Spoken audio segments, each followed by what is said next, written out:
Hai guys, selamat datang di channel aku Homero06. Baca novel yuk.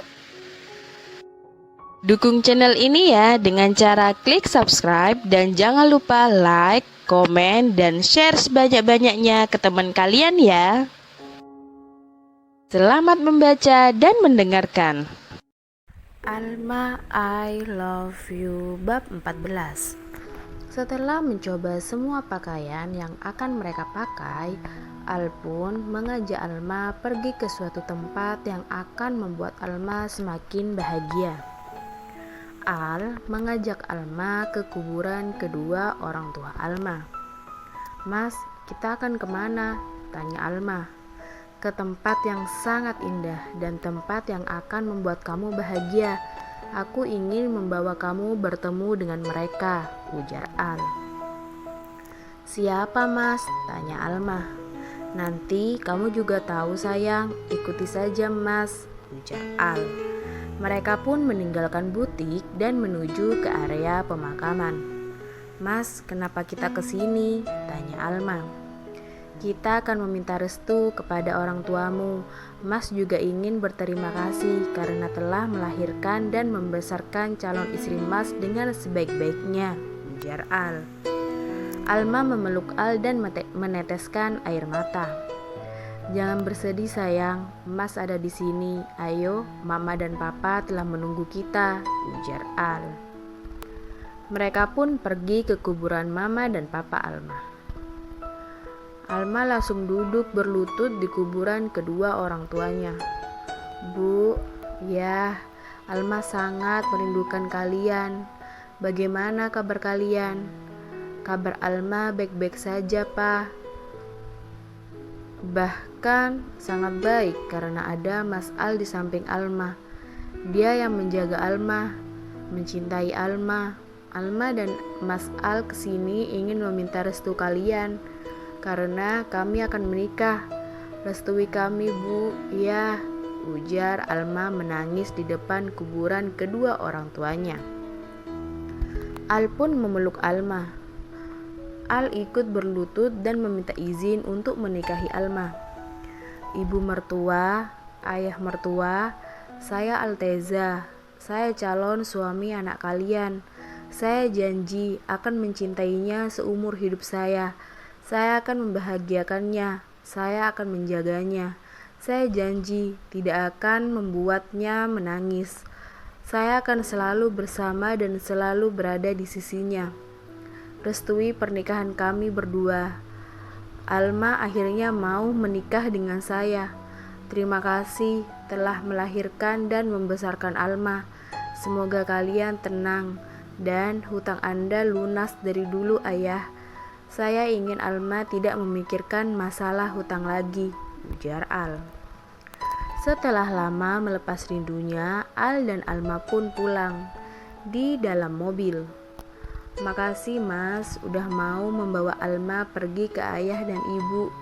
Mas tahu dari mana mereka dimakamkan di sini?" ujar Alma. "Sama-sama sayang. Iya, Mas tahu karena Mas memang mencari tahu semua tentang kamu. Dan Mas dapat kabar kalau ayah dan ibu kamu dimakamkan di pemakaman ini," ujar Al. Alma benar-benar beruntung memiliki Mas di sisi Alma. Di saat Alma terpuruk, Mas selalu ada menyemangati Alma, selalu membuat Alma tersenyum, ujar Alma. "Iya sayang, seorang laki-laki akan selalu membuat pasangannya selalu bahagia, akan selalu ada saat dibutuhkan. Itulah laki-laki sebenarnya. Kalau laki-laki yang hanya membuat kamu menangis, jauhilah, karena dia tidak pantas untukmu. Kamu harus bahagia dan aku akan membahagiakan kamu, mencintai kamu, menyayangi kamu, seperti janji Mas kepada kedua orang tuamu," ujar Al. Alma pun memeluk lengan Al yang kekar. "Ayo kita pulang," ujar Al. "Alma masih ingin jalan-jalan Mas." "Boleh," ujar Alma. "Dengan senang hati Tuan Putri," ujar Al. Alma pun tersenyum sembari meletakkan kepalanya di pundak Al. Mereka pun menikmati momen bersama. "Sayang, mau kemana?" tanya Al.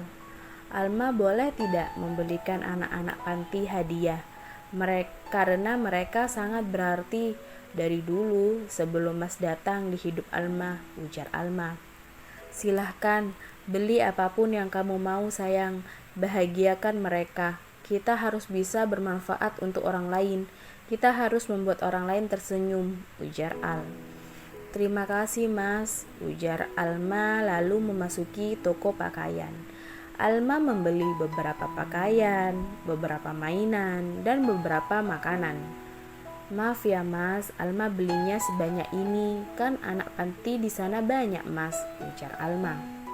"Sayangku, kamu mau beli dengan toko-tokonya juga silahkan, Mas akan belikan untukmu," ujar Al.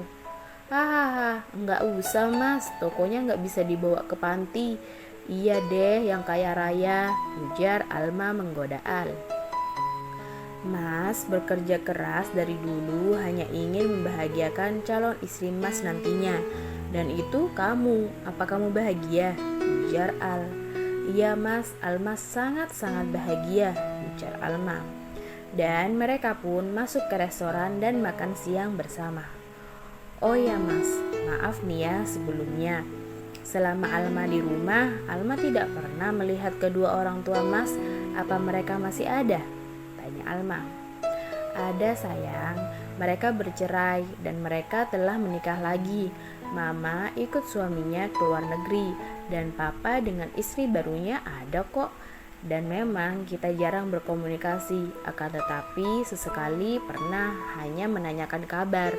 Dari dulu Mas diasuh oleh Tante Mas dan dibantu Paman Leo. Tante Mas sudah meninggal dan Mas tumbuh besar dengan Paman Leo. Maka dari itu, Paman Leo adalah satu-satunya orang yang sangat Mas anggap sebagai keluarga Mas. Dia yang mengontrol Mas dan semua tentang di rumah," ujar Al. "Kalau Vian Mas," ujar Alma. "Vian itu anak yatim piatu. Awal Mas bertemu dengannya, ketika itu Mas tidak sekaya dan sesukses ini.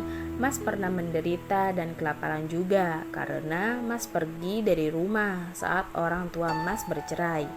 Saat kelaparan dan tidak tahu harus tinggal di mana, Mas bertemu dengan ayah Vian dan Mas mulai bermain dan berteman dengan Vian. Mas ingin sekali membalas kebaikan keluarganya, tapi Vian malah memilih menjadi asisten Mas. Dan tidak akan ada yang menggantikan dirinya. Mereka orang-orang hebat dan sekarang Mas juga bangga karena kamu juga orang terhebat yang Mas kenal," ujar Al. Mereka pun menghabiskan makan siang dan mereka pergi menuju panti asuhan. Sesampainya di panti asuhan, anak-anak berhamburan keluar ketika melihat Alma yang datang. "Nona, aku kangen," ujar anak-anak panti. "Iya sayang, kakak juga kangen. Makanya tadi kakak mampir ke sini. Nih kakak bawain kalian hadiah," ujar Alma. "Wah, terima kasih Nona," ujar anak-anak. Sedangkan ibu panti dan Al tersenyum melihatnya. "Nona sebentar lagi akan menikah. Yang pasti Nona akan jarang datang ke sini lagi," ujar Tia, anak panti yang paling dewasa di panti itu. "Tidak anak cantik, walaupun Kak Alma kalian menikah dengan Om, dia tidak akan meninggalkan kalian. Malah Om akan ikut juga ke sini untuk membawakan banyak hadiah kepada kalian," ujar Al. Anak-anak panti terlihat sangat bahagia. "Beneran ya Om?" ujar Tia. "Iya sayang, ayo dibuka dulu hadiahnya," ujar Al. "Makasih Om, Nona," ujar anak panti itu sembari mengambil hadiah milik mereka satu persatu. Al, Alma, dan ibu panti pun bercengkrama di halaman belakang. "Saya ucapkan banyak terima kasih untuk Nona dan Tuan. Kalau bukan karena hati kalian yang tulus, mungkin kami akan terpisah dan mereka akan saya titipkan di panti-panti asuhan yang berbeda-beda. Tapi berhubung kami sudah mempunyai rumah ini sebagai panti asuhan kami tidak akan terpisah lagi. Sekali lagi terima kasih Tuan, Nona," ujar ibu panti memeluk Alma. Sama-sama Bu, Alma juga sangat bahagia keinginan Alma selama ini terwujud dengan bantuan Mas Al, ibu dan anak-anak yang dari dulu menemani Alma, membantu Alma ketika Alma rindu dengan orang tua Alma. Alma sangat bersyukur ada kalian orang-orang yang baik di sekitar Alma, ujar Alma. Nona orang baik, maka dari itu Nona akan diperlakukan baik juga.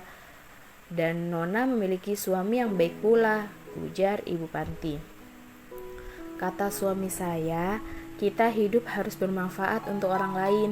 Kita harus membantu sesama agar kita bisa membuatnya tersenyum. Saya dan suami ingin membuat orang-orang tersenyum dan bisa bahagia seperti saya saat ini, ujar Alma.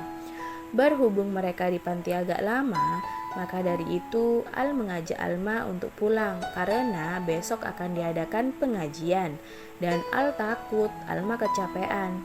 Ibu panti dan anak panti yang perempuan diundang di acara pengajian tersebut, sedangkan anak panti yang laki-laki akan datang di pengajian yang akan dilakukan untuk Al, dan mereka diundang di acara syukuran setelah resepsi yang akan dilakukan sederhana di panti asuhan, sekalian untuk berkumpul bersama di sana. Ya sudah Bu, ini sudah sore, kami pamit pulang dulu ya, ujar Alma dan Al. Dan mereka pun pulang ke rumah untuk beristirahat seharian telah beraktivitas. Bersambung.